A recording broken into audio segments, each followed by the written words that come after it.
How bad is Hurricane Michael?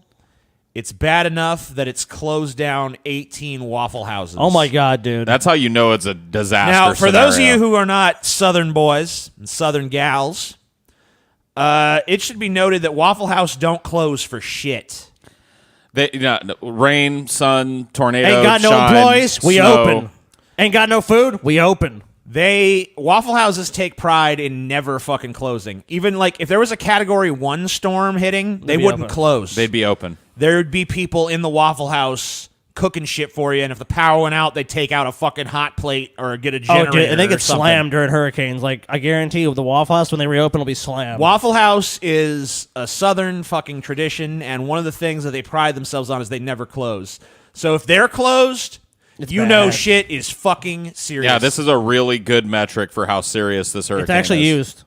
Yeah, I mean, obviously, it's a fucking headline. Waffle House is known for staying open during some of the worst natural disasters, but Hurricane Michael already managed to shut down 18 restaurants before making landfall.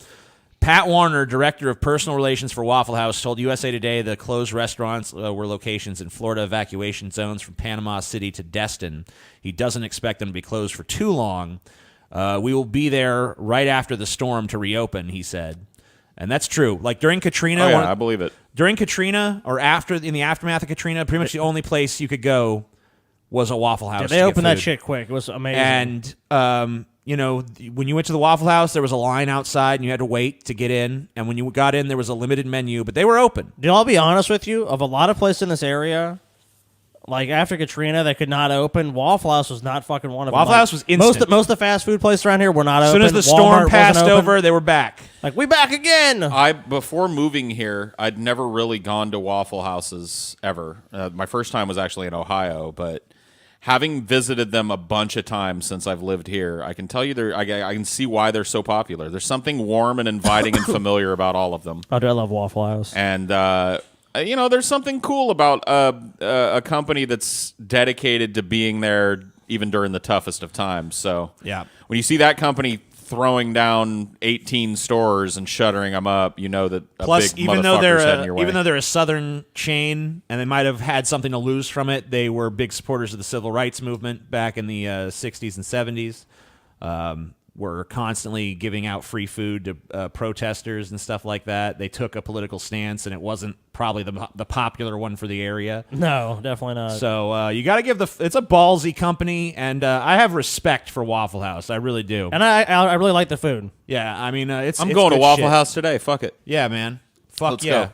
Waffle House. So, look, Michael is a Category 4 storm. Katrina was only a Category 3 when it made landfall. This made landfall as a Category 4. It's now a Category 3, I believe.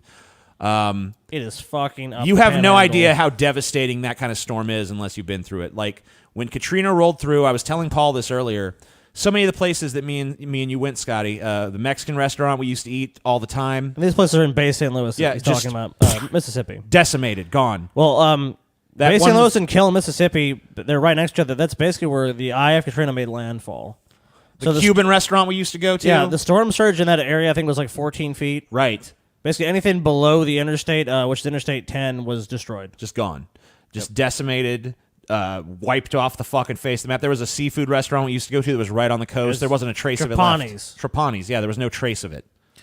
I mean, the scariest thing to me is, like, we don't even know yet. Like, nobody can get in there to see how bad it is.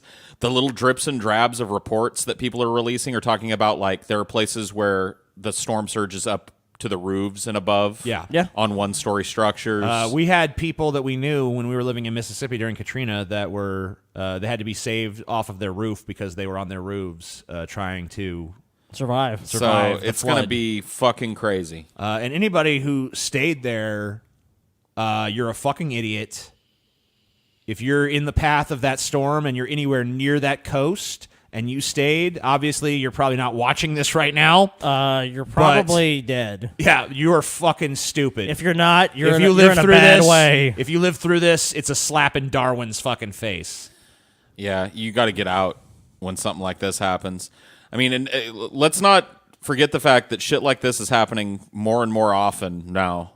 Thanks to climate change. No. Just right. the natural cycle of the Earth's Because God's climate. mad at us for being too And that, liberal too. and stuff. Gay marriage and abortion, the stink of that is starting to choke them up in heaven. God is getting real pissed now.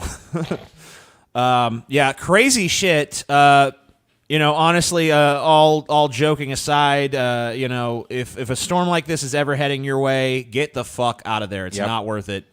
Whatever misfortune you think you're avoiding by not evacuating, you're Pales in you're comparison. gonna fucking regret. You can staying. replace your shit. You can't replace yourself.